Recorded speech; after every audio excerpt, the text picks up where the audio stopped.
آپ صلی اللہ علیہ وسلم کا مکے کے اندر یہ جاندار، شاندار، عمدہ اور اعلیٰ خطبہ محبت اور رفت والا جب صحابہ کرام نے سنا، انصار جو مدینہ طیبہ کے مقیم تھے، آپ صلی اللہ علیہ وسلم کے ساتھ چونکہ فتح مکہ میں یہ بھی شریک تھے، آپ صلی اللہ علیہ وسلم کا خطبہ سن کر ان کے دلوں کے اندر ڈر آ گیا۔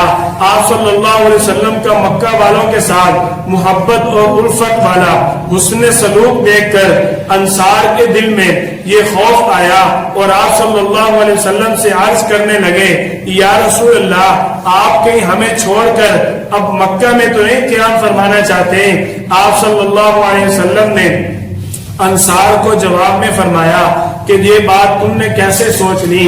میں جب تک زندہ ہوں، جب تک میری جان میں جان ہے، میں مدینہ والوں کو چھوڑوں گا نہیں۔ آپ صلی اللہ علیہ وسلم نے فرمایا، المحیا محیاکم والممات مماتکم۔ آپ صلی اللہ علیہ وسلم ان کو تسلی دے رہے ہیں کہ میری زندگی تمہاری زندگی کے ساتھ ہے اور تمہاری زندگی میری زندگی کے ساتھ ہے، میری موت تمہاری موت کے ساتھ ہے، یعنی میرا مرنا بھی تمہارے ساتھ ہے، جینا بھی تمہارے ساتھ ہے۔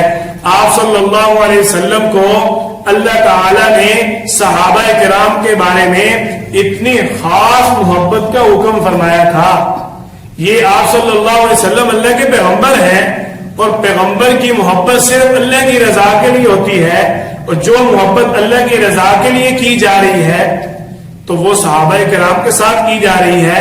اس سے یہ بات خوب واضح ہوتی ہے کہ آپ صلی اللہ علیہ وسلم کی جو صحابہ کرام کے ساتھ محبت تھی وہ میرے اللہ کا حکم تھا۔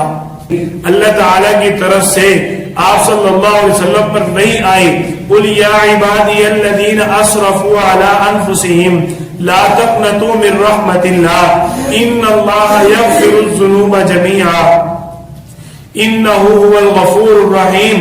یہ اللہ تعالیٰ نے وحی اتاری کہ اپنے صحابہ کو اس پیغام کو اپنے صحابہ کے سامنے واضح کر دیجئے کہ جو اللہ کی طرف لوٹ کر آ جاتا ہے، اللہ تعالیٰ اس کے سارے پچھلے گناہوں کو معاف کر دیتا ہے، ان کو اللہ کی رحمت سے مایوس ہونے کی کوئی ضرورت نہیں ہے۔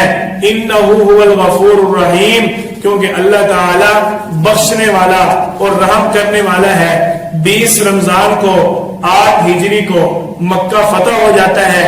آپ صلی اللہ علیہ وسلم شکرانے کے طور پر اللہ تعالیٰ کی بارگاہ میں کھڑے ہو کر حضرت ام ہانی رضی اللہ تعالیٰ عنہا کے گھر میں 8 رکعات چاشت نماز کی ادا فرماتے ہیں۔ اس کے بعد آپ صلی اللہ علیہ وسلم واپسی کا ارادہ کرتے ہیں۔